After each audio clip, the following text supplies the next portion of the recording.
Hello guys, फिर से स्वागत है आप लोगों को मेरा और एक क्वेश्चन में।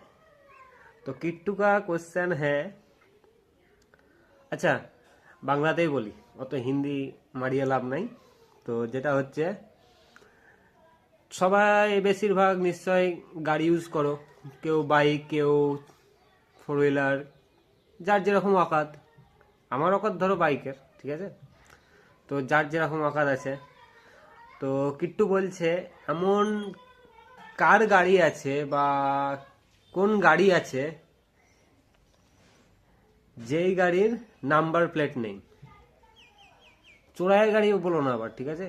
ওটা তো আলাদা জিনিস হয়ে গেল, কিন্তু লিগালি ভাবে এমন কার গাড়ি আছে বা কোন গাড়ি আছে যেই গাড়ির কোনো নাম্বার প্লেট থাকে না বা নেই। অ্যান্সার জানা থাকলে কমেন্ট করো। আর সাবস্ক্রাইব করছো না কেন তোমরা? দেখছো তো, সাবস্ক্রাইবটা করে দাও। সাবস্ক্রাইব করলে তোমাদের কিছু যায় আসে না, ঠিক আছে? সাবস্ক্রাইবটা করে দিও আর কমেন্ট করো অ্যান্সারটা, যারা যারা দেখছো।